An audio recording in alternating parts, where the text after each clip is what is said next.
This is a video on Beijing, a great city, on a great in a great country, China.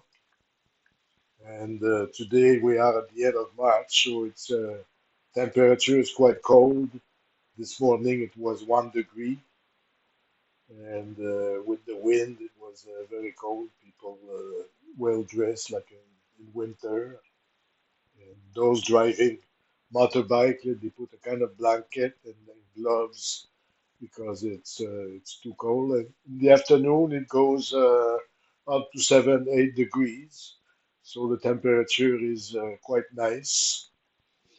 So I came here in Beijing a long time ago, where people were going on bicycle. There were millions of people on bicycle, and even horses pulling wagons in the middle of the city, like three horses, one beside the others. It was quite a scene. So now it has changed completely.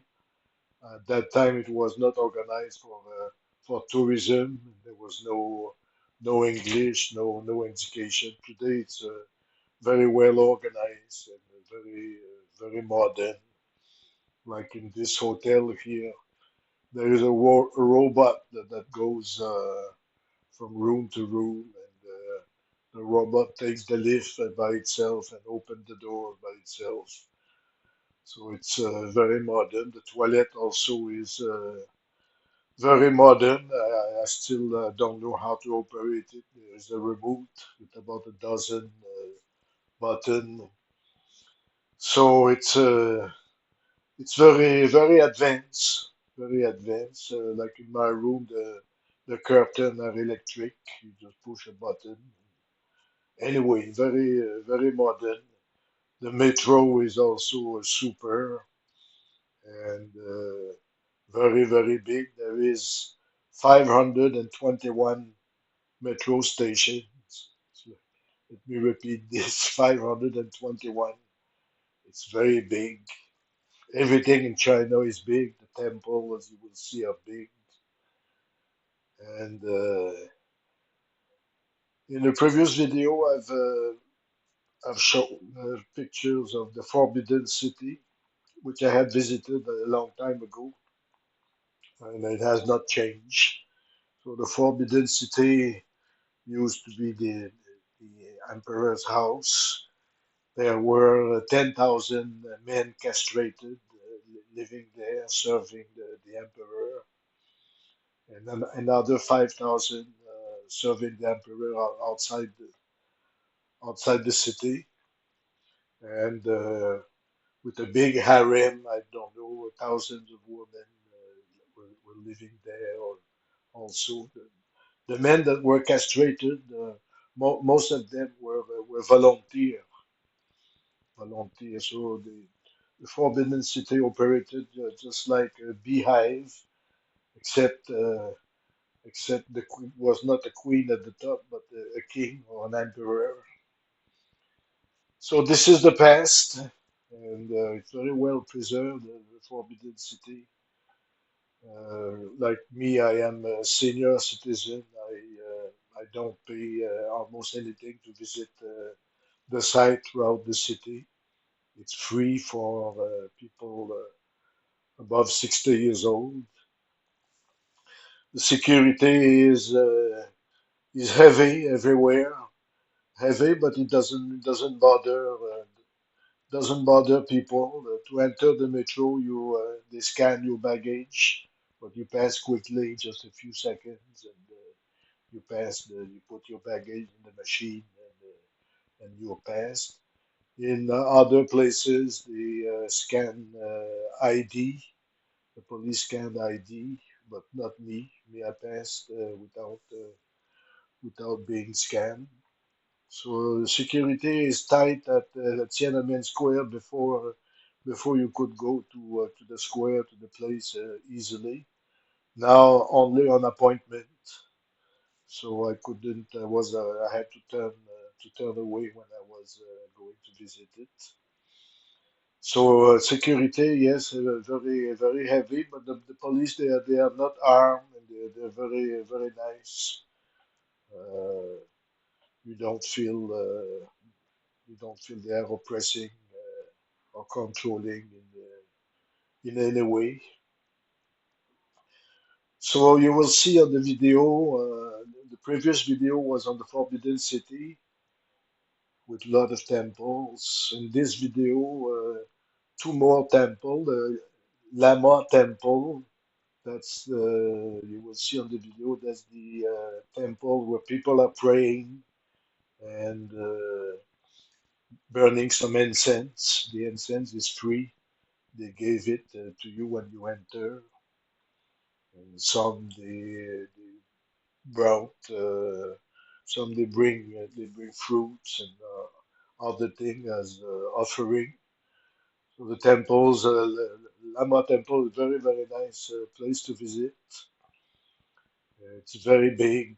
It's a complex of maybe 20, 25 temples or buildings.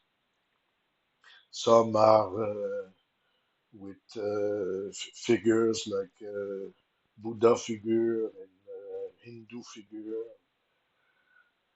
and some are more like exhibition, museum type of building.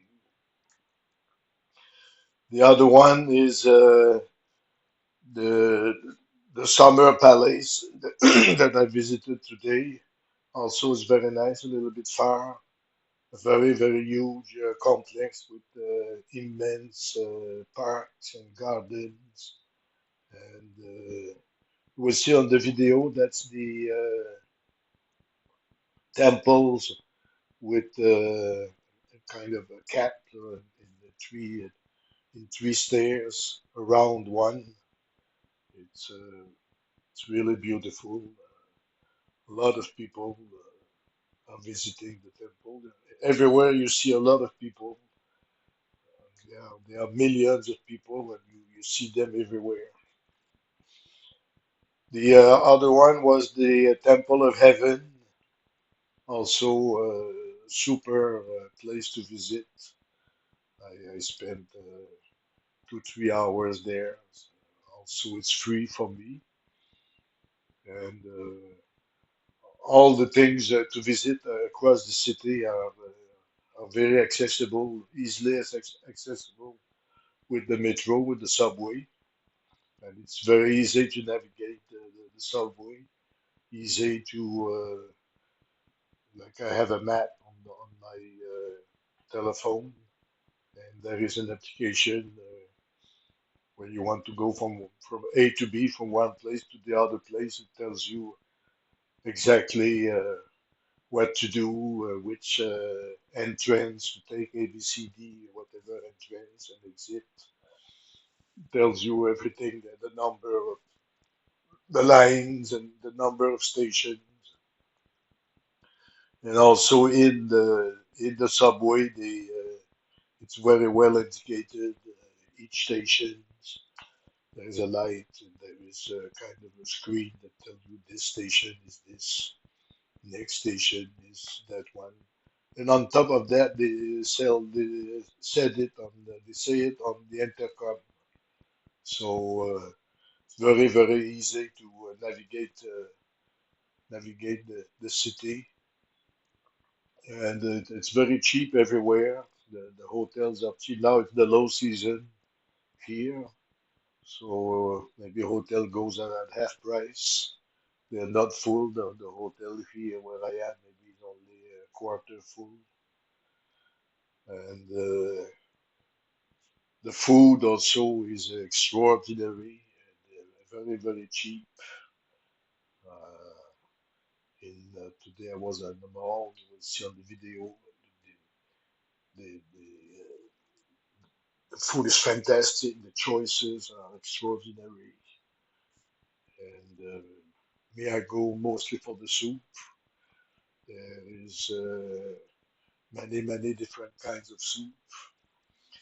So I'm very happy to be here for the food. It's very cheap, very affordable, and What else here? One of the problems is internet that is blocked. Before I was in Xiamen and was in Guangzhou.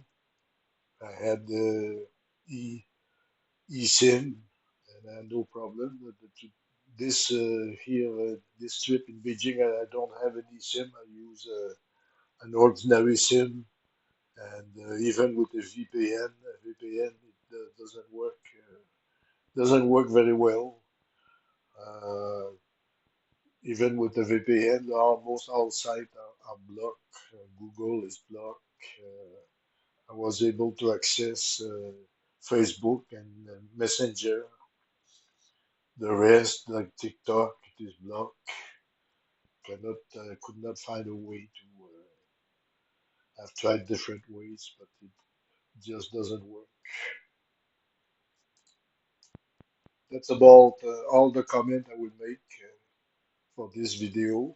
I invite everybody to come to China. It's a great country, and I'm sure you will enjoy every bit of it. It's easy to travel. For the language, it's less a barrier than it used to be.